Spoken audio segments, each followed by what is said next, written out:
바쁜 아침 오늘장 관전 포인트 핵심만 짚어보겠습니다. 날씨가 굉장히 추운데요. 그래도 오늘 우리 시장을 움직일 간밤 미증시 시그널들, 글로벌 시장 시그널은 뜨겁습니다.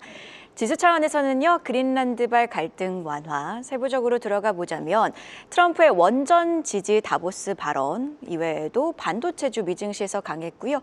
자율주행과 관련해서는 미국 보험사가 테슬라의 FSD 관련 안전성을 좀 인정해 주면서 반값 보안료를 제안했다는 소식도 있었습니다. 오늘은요, 전반적인 분위기를 좌우할 뉴스부터 체크를 해보도록 하겠습니다. 트럼프 미국 대통령 오늘 새벽에 굉장히 바빴습니다. 다보스 포럼 특별 연설부터 CNBC 인터뷰까지 이 행보를 좀 따라가 볼 필요가 있겠는데요. 연설에서는요, 야심은 꺾지 않았으나 그린란드의 무력 사용은 하지 않겠다고 밝히면서 미증시는 안도하면서 출발을 합니다. 이후 나토 사무총장과 면담을 가졌고요. 그리고 트루스 소셜에 게시글을 하나 올리는데 나토와 그린란드 협상 프레임워크, 즉 틀을 마련했다며 2월 1일 발효 예정이었던 그린란드 파병 8개국을 대상으로 한 관세를 철회한다고 밝혔습니다. 이후 CNBC 인터뷰를 통해서 조금 더 디테일들이 공개가 됐는데요. 관련해서 구체적인 내용들, 아주 디테일한 내용들은 공개한 건 아니며 또 언제든 다시 분위기가 반전될 수는 있겠지만 인터뷰에서 이렇게 밝힙니다. 골든돔 그리고 광물 채굴권이 포함됐다고 언급을 했고요. 협정은 언제까지 지속되느냐는 이 질문에는 forever, 영원이라고 대답을 합니다. 이런 움직임 속에서 미국 증시에 상장된 한국 증시 ETF죠. EWI ETF는 무려 4% 상승 마감했고요. 6시 마감한 야간 선물은 1.5% 오르면서 끝납니다. 오늘 우리 시장 전반적인 분위기 자체는 긍정적인 가능성이 있죠. 그래서 업종별로도 들어가 봐야겠습니다. 일단 반도체부터 체크를 해보겠습니다. 글로벌 변수에도 어제 코스피는 잘 버텨냈습니다. 그 중심에는 삼성전자가 있었는데요. 어제 1월 1일에서 20일 수출 지표가 공개가 됐습니다. 전체적으로 보자면요. 수출은 전년 대비 14.9% 증가했고 보시듯이 반도체 수출이 전년 대비 70%나 증가합니다. 슈퍼사이클을 입증하는 또 다른 신호로 풀이가 가능하죠. 다만 투톱의 희비는 갈렸습니다. 희비를 갈랐던 수급이었는데요. 삼성전자는요, 보시듯이 개인 매도세가 거셌지만 외국인이 9,800억 원 넘게 매수를 하면서 이를 받아냈고요. 반면 SK하이닉스는 반대로 외국인과 기관이 매도세를 보입니다. 아무래도 현재 시장은 유동성 장세이다 보니 수급을 무시할 수 없는 환경이 조성되고 있는 건데요. 자, 그래서 오늘 반도체주 분위기 일단 미국 증시 반도체주 확인해 봐야겠습니다. 긍정적인 모습인데요. 특히 메모리주들이 강했습니다. 마이크론이 무려 6%나 올랐고 샌디스도 마찬가지로 10% 넘는 상승을 켜냈는데요.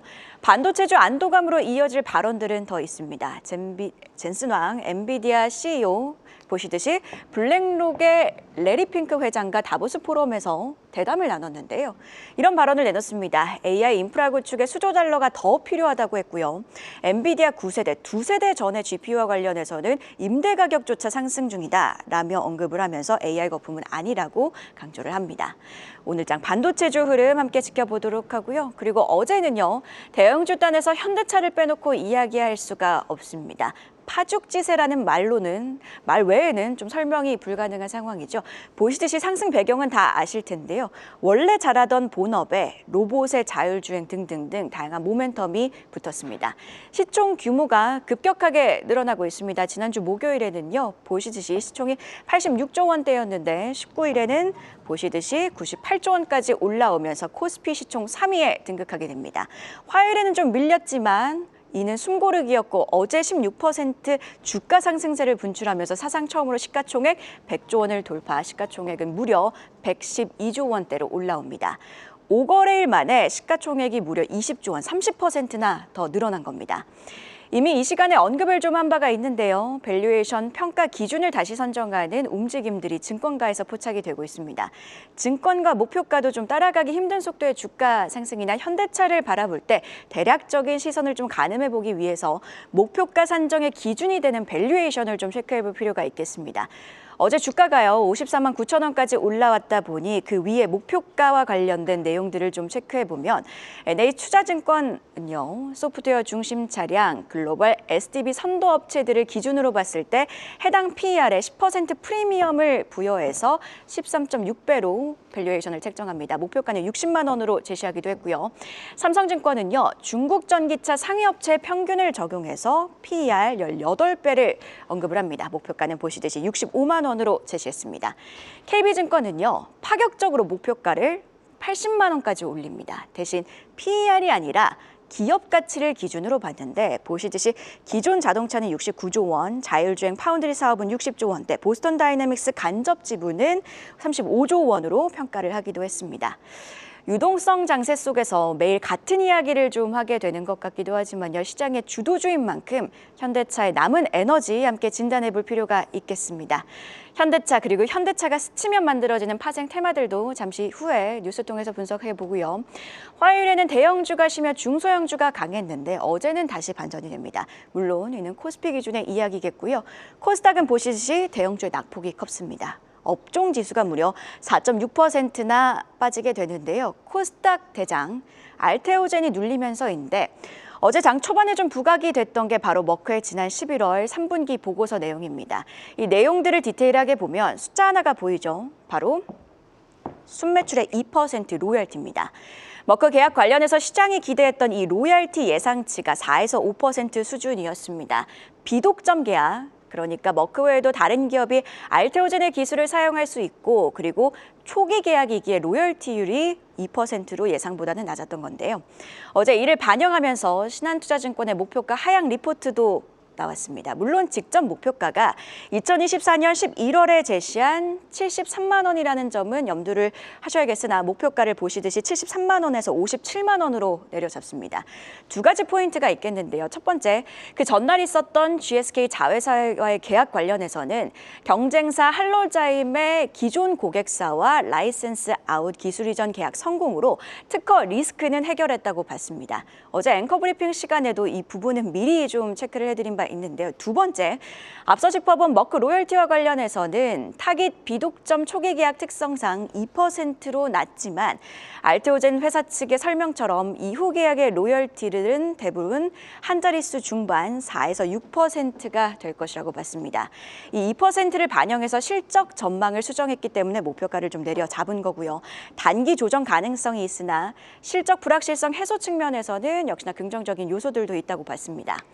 알테오젠 악재 속에서 여타 기술 이전이 기대가 되는 바이오주들의 낙폭 어제는 컸습니다. 보시듯이 ABL 바이오의 리가캠 바이오 등등등이 여기에 해당되게 되는데 바이오주는요 금리에 민감합니다. 10년물 국채 금리가 요동친 것도 어제 우리 시장 바이오주에 어느 정도 영향을 줬습니다. 그래도 간밤 미증시에서 10년물 국채 금리는 좀 하락하는 흐름을 보였습니다. 오늘 수급적인 개선이 좀 나와줄지 개장 이후에 관점 포인트로 함께 체크를 해보도록 하고요.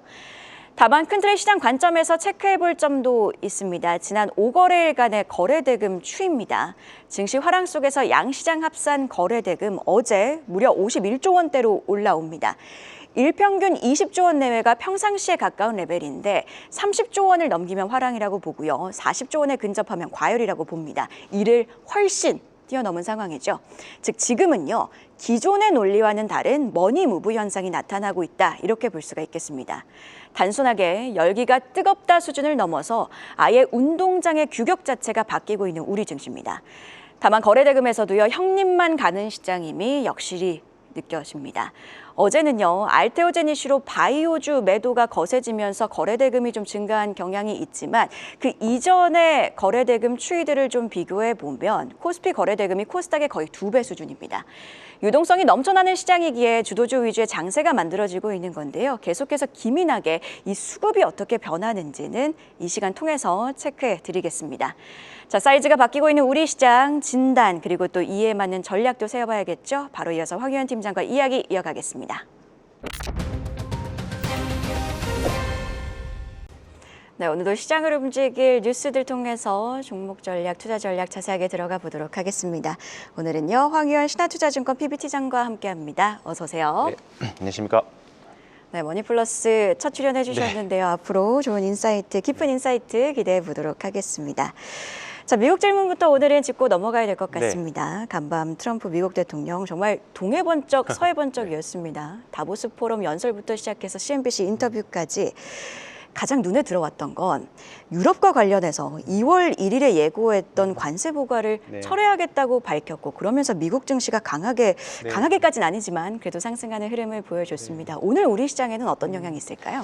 뭐 사실 2026년에 유럽이랑 미국이랑 뭔가 군사 분쟁이 있을까라는 생각 자체가 사실 어떻게 보면 상식을 좀 벗어난 원래는 친구였죠. 이제 원래 친구고 나토도 같이 묶여 있는 나라들인데 다행히도 어떻게 보면 확전되지 않고 중국과 그 무역 관세로 인해서 좀 그 전쟁이 있었던 거와 좀 결이 좀 다르게 생각보다 빠르게 좀 봉합이 되는 분위기입니다. 앞으로는 또 어떻게 될지 모르겠습니다만 그런 분위기, 그런 불확실성이 좀 빠르게 이제 마무리가 된 것 같고요. 어떻게 보면 그제밤 좀 약간 해프닝이 좀 있었죠. 우리나라 넥스트장에서도 그랬고 미국 시장에서도 그랬고 다행히 좀 잘 넘기면서 넘어가는 분위기라 다만 이제 미국 시장도 종목별로 굉장히 좀 많이 갈립니다. 어제도 보면 뭐 샌디스크나 뭐 반도체 하드웨어 쪽은 좋았지만 다른 쪽은 완전 종목별의 움직임이 일어나거든요. 그러면 아마 오늘 우리나라도 뭐 야간 선물도 좋은 흐름이고 그러면 어제의 결을 그대로 이어받지 않을까 일단 그렇게 생각을 하고 있습니다. 뭐 아무래도 야간 선물도 한 1.5% 네. 올랐고 또 EWY ETF도 4%나 급등세 네. 보여줬으니까 오늘 운이 시장 함께 기대해 보도록 하겠습니다. 이렇게 출발 분위기가 좋을 것으로 예상이 되면 사실 좀 내심 기대하게 되는 게 지금 시장이 5,000피 진입을 눈앞에 두고 있는 상황입니다. 그래서 기대감이 커지는데 이 5,000피에 대한 기대감 ETF 시장에서도 느껴지고 있습니다. 인버스에 대한 투심이 좀 눈에 띄게 옅어지는 모습이라고 하는데요. 주목해 볼 만한 포인트 일단 아네스 캐스터의 브리핑 통해서 함께 체크해 보시죠.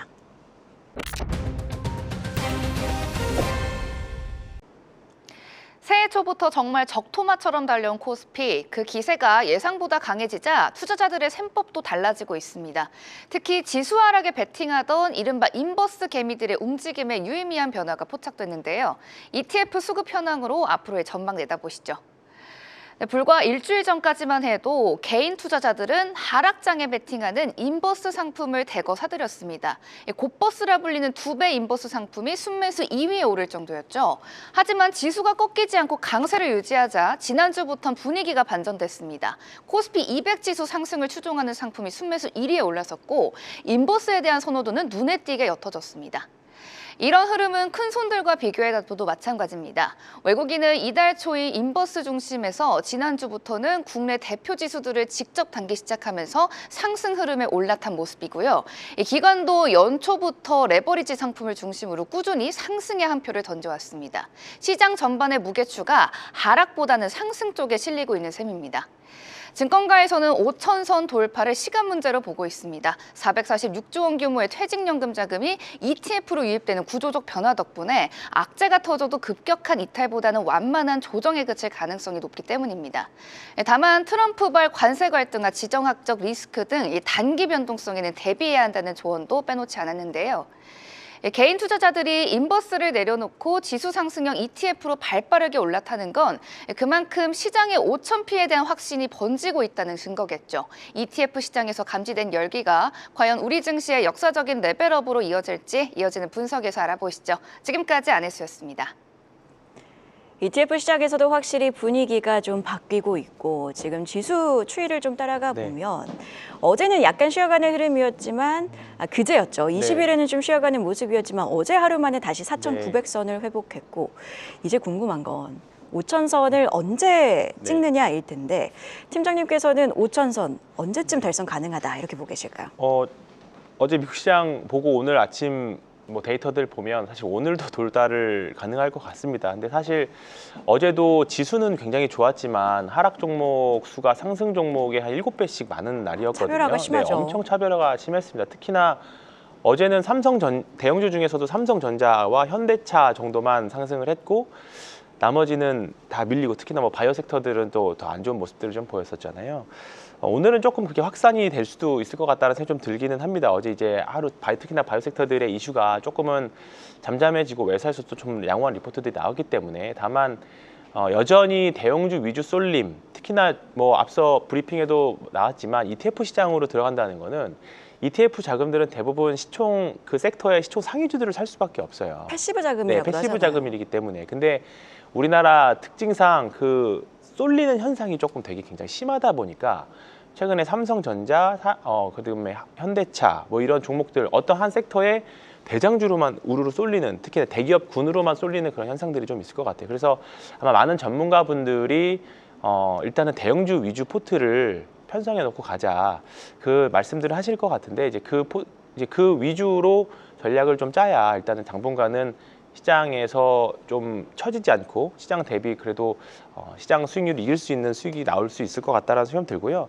5,000포인트를 도달하면 아마 몇몇 분들, 투자자분들은 아마 5,000포인트 왔으니까 한번 매도하고 가야지. 수익 실현. 예, 차익 실현에 대한 아마 욕구가 아마 있을 시점이 5,000포인트입니다. 뭐 작년 사실 이렇게 빨리 5,000포인트 올지도 몰랐지만 5,000포인트 가면 한번 팔고 와야지라는 심리가 일정 부분 있을 거라고 봐요. 근데 지금 전반적인 상황이나 메모리 업황이라던가 그다음에 뭐 지금 대기업군의 순환매 이런 양상들을 봤을 때 딱 5,000포인트 간다고 해서 여기가 끝 이렇게 보기는 사실 조금 이른 것 같습니다. 그래서 일단은 추세 추종의 관점이라고 본다라고 하면 상방은 좀 열어 놓으시고 뭐 일정 부분 차익 실현 나오면 거기서 또 종목별로 순환매가 또 올 수도 있으니까 좀 덜 오른 종목들 또 이제 실적 시즌 앞으로 다가오면 조금 너무 과하게 올라갔던 종목들이 있을 수 있거든요. 실적 대비해서 섹터 안에서도 이제 그러면 이제 그런 종목들은 이제 그 가운데서 좀 옥석가리 잘 하셔서 매매하신다고 하면 1분기는 그렇게 대응하시면 되지 않을까 싶습니다. 종목으로 좀 이어가도록 하겠습니다. 네. 앞서서 뭐 어제 같은 경우에도 현대차 그리고 삼성전자로 수급이 쏠렸다 네. 이렇게 언급을 해주셨는데 이 현대차 기세가 아주 네. 매섭습니다. 1월 대형주 시총 변화를 좀 비교해 보면 LG 에너지 솔루션은 연초 대비 시총이 줄었지만 보시면 늘었네요. 네. 삼성전자, SK하이닉스도 늘었고 현대차는 특히나 더 늘어난 모습이었습니다. 현대차 같은 경우에는 연초에 61조 원대에서 112조 원대로 늘어나면서 84%나 늘어난 모습이었는데요. 현대차 주가도 이에 비례해서 한 83% 늘어났습니다. 현대차 랠리 5,000비 달성의 주도주가 될 가능성은 얼마나 있다고 보이십니까? 지금 뭐 현대차가 시총 한 5위권에서 지금 3위권까지 올라온 거 보면 뭐 삼성 바이오로직스가 좀 분할하긴 했습니다만 5위권까지 왔다는 것 자체가 지금 시장의 트렌드가 뭔지를 명확히 좀 보여주는 것 같습니다. 현대차가 이제 모빌리티 플랫폼, 이제 전통적인 뭐 자동차 회사 또는 친환경 차를 파는 회사에서 이제 모빌리티 플랫폼으로 가려고 하고 있고요. 최근에 나온 뉴스들을 보면 이제 보스턴 다이내믹스 이용해서 로봇 파운드리, 그러니까 우리 삼성전자나 TSMC가 이제 반도체 파운드리 하는 것처럼 다른 회사들이 어떤 로봇을 필요하면 우리가 로봇 대신 만들어주겠다는 로봇 파운드리까지 청사진을 좀 밝힌 부분들이거든요. 이 부분에 대한 이제 미래 멀티플들을 지금 시장에서는 특히나 유동성이 많은 시장에서는 다 반영을 해주고 있는 구간이라고 봐요. 나중에 가면 이 실적 대비 너무 많이 올랐네 할 수도 있지만 사실 이 부분도 이제 겨우 PBR이나 PER 봤을 때 정상 범위 안에 이제 겨우 들어온 거거든요. 그러니까 미래의 성장 동력은 아직 사실 시총이 아직 반영이 되기 직전이라고 보시면 될 것 같아요. 그래서 사실 이제 어느 정도 도요타와 시총도 좀 맞추고 밸류를 좀 맞추고 그다음에 PER도 2배 정도 올라왔지만 특히나 이런 뭔가 유동성 넘치고 주도주가 있고 이런 시장에서는 사실 이제 밸류에이션 문제는 사실 아니거든요. 지금은 사실 조금 어느 정도 광기도 좀 서려 있는 그런 구간이라서 일단은 유동성이 몰리고 있죠. 네, 유동성이 워낙에 몰리고 있고 아마 오늘 또 많은 투자자들은 지금이라도 현대차를 사야 되는 거 아니냐 또는 사실 홍보가 오는 것 같아요. 네, 맞습니다. 왜냐하면 지금 사실 현대차는 누구나 한 번쯤은 사볼 수 있는 주식이었잖아요. 근데 그 주식이 급등을 하다 보니까 뭔가 이제 우리 투자자들이 생각하기에 뭔가 중소형주들이 더 수익률이 좋을 것 같아서 공부도 많이 하고 뭔가 이제 공을 들여서 매매를 하는데 그냥 크게 많이 공부할 필요 없다고 생각하는 대형주들, 특히나 현대차 이렇게 올라와져 버리면 투자들이 그 포모가 사실 조금 더 심한 상황이죠. 근데 일단은 지금 현대차가 벌어들이는 캐시플로도 충분하고 미래 성장 동력 이런 부분들까지 이제 시장에서 반영해 준다라고 하면 더군다나 로봇이라던가 로봇의 지금 대장주 역할도 좀 하고 있는 부분들이다 보니까 ETF 자금들이 들어오면 당연히 1번으로 가게 되고 또 어제 보면 현대차 그룹주들도 다 좋은 모습들이었거든요. 그래서 아마 현대차 그룹주들 5,000포인트 달성에는 현대차 그룹이 굉장히 큰 역할을 하지 않을까 생각하고 있습니다. 현대차 그룹주 계속해서 주시해 보도록 하고요.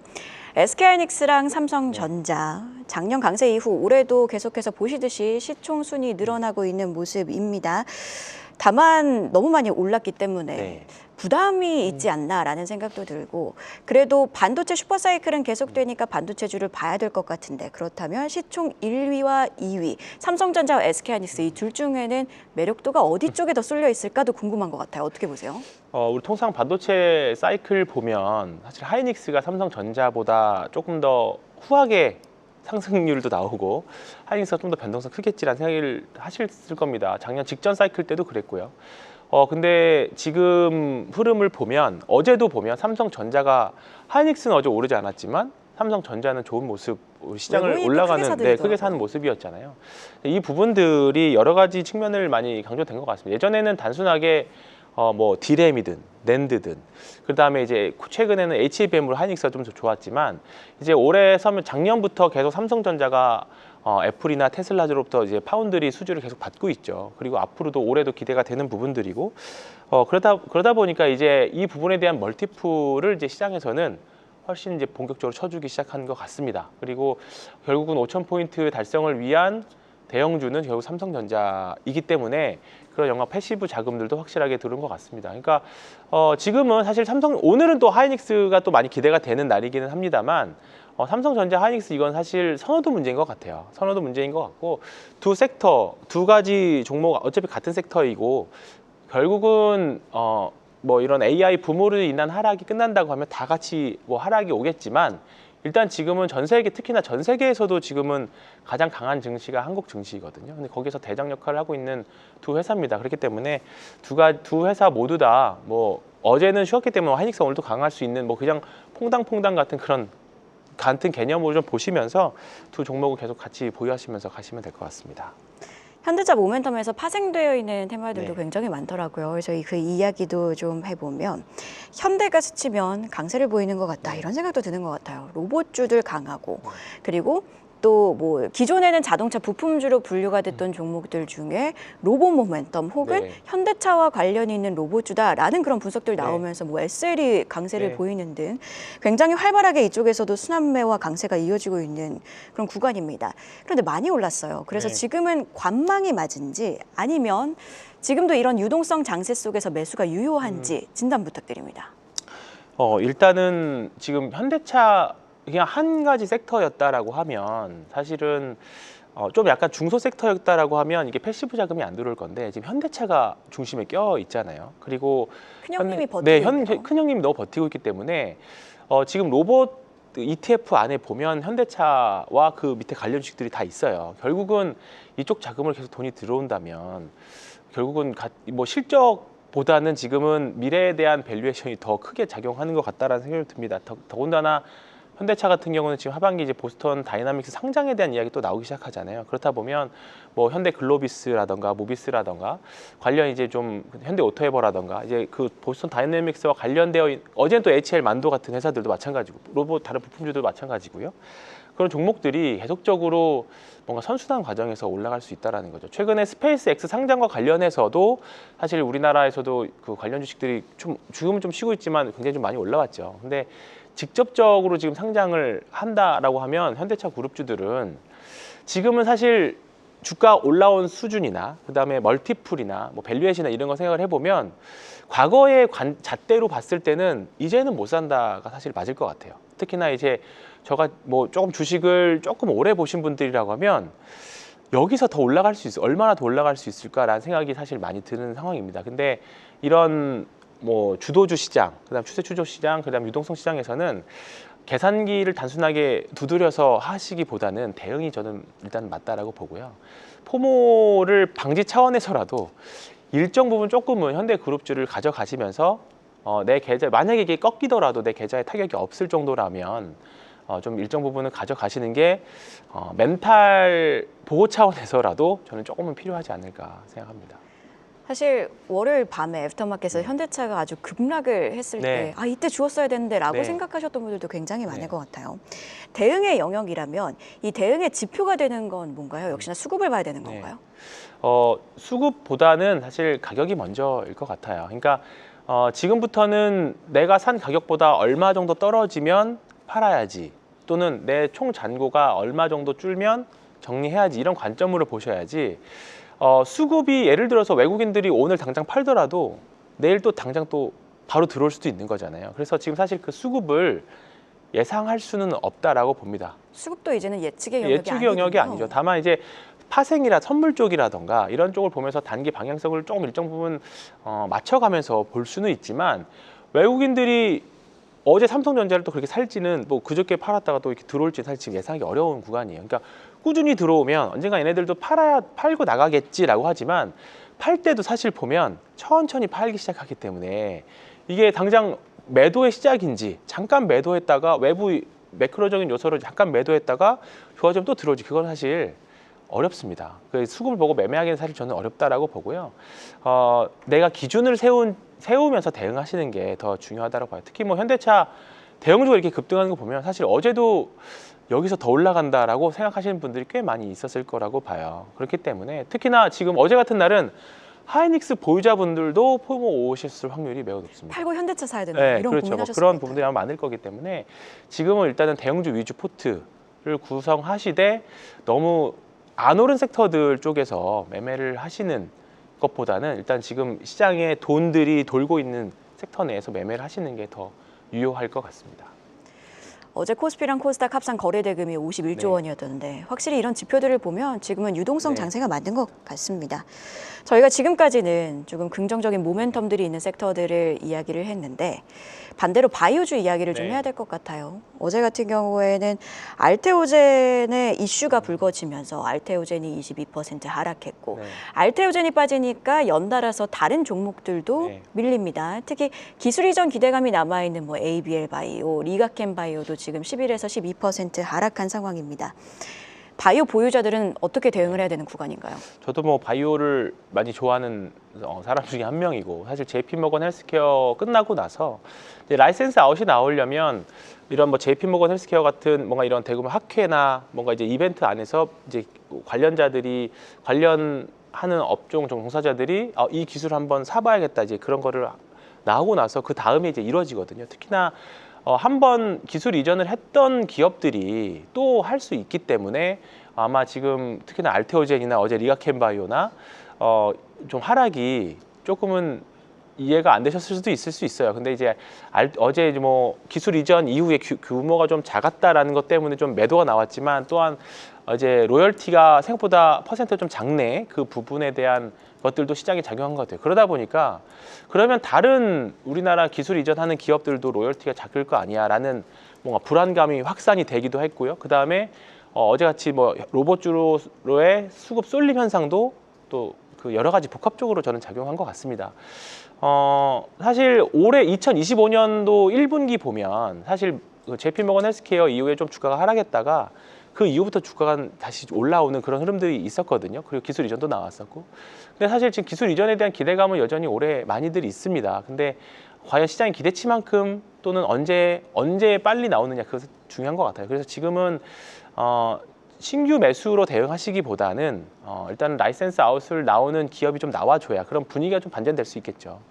그때까지는 보면서 좀 관망하시는 게 낫지 않겠느냐, 그 생각을 좀 하면서, 올해 분명히 바이오도 시장 1년으로 놓고 보면 시장에서 주도 섹터 역할을 하는 시기가 분명히 또 있을 겁니다. 근데 그때를 잘 찾아보고 기다려봐야 될 것 같습니다. 지금은 바이오 관련해서는 조금 인내 구간인 것 네. 같습니다. 금리가 변수가 되지는 않을까요? 일단은 금리는 뭐 계속적으로 뭐 미국이 지금 장기채 금리가 올라온 것도 영향이 있다라고 봐요. 근데 이제 중장기적으로 가면 좀 잡힌다라고 내려간다라고 보면, 사실 이제 금리 인하 기대감이 올해 이제 파월 의장이 교체되고 나서로 좀 예정이 되어 있기 때문에, 그러면 사실 상반기까지는 바이오 섹터들은 지금 여전히 잘 버티고 있는 바이오 일부 종목들도 있습니다. 근데 뭔가 어제 로봇이나 다른 쪽처럼 뭔가 시장에 자금이 우르르 들어가는 구간은 지금 바이오는 아닌 것 같아요. 그래서 종목별 대응 또는 리스크 관리가 더 중요하지 않을까 생각합니다. 이렇게 전반적인 시장 이야기 해봤는데요. 황현 팀장님 첫 출연이니까 이 질문 네. 드리도록 하겠습니다. 저희가 앞서서 코스피 5천 언제쯤 달성 가능한가 이 질문을 드렸는데 5천은 가능하다고 보셨고 네. 보시라고 언급을 해주셨으니, 그렇다면 올해 코스피 상단 어디까지 보고 계세요? 저는 잘 상단에 대한 예측 자체가 굉장히 좀 오만이라고 생각을 해서 그냥 저는 뭐 이런 질문을 많이 받긴 합니다만 저는 그냥 갈 때까지 가보자가 궁금한 맞는 것 질문이죠. 같습니다. 네. 저는 그냥 꺾이면 팔아야지라는 생각입니다. 그래서 일단 AI 붐이 꺾이면 꺾이지 않을까 싶습니다. 네. 우리나라 시장도. 네. 결국에는 그렇다면 뭐 AI 슈퍼 사이클을 좀 바라봐야 되는 그런 시장인 거네요. 그렇죠. 네. 네, 이렇게 전반적인 진단 오늘은 황유현 팀장과 함께 했는데요. 첫 주련부터 깊은 인사이트 나눠봤습니다. 네. 고맙습니다. 네, 고맙습니다.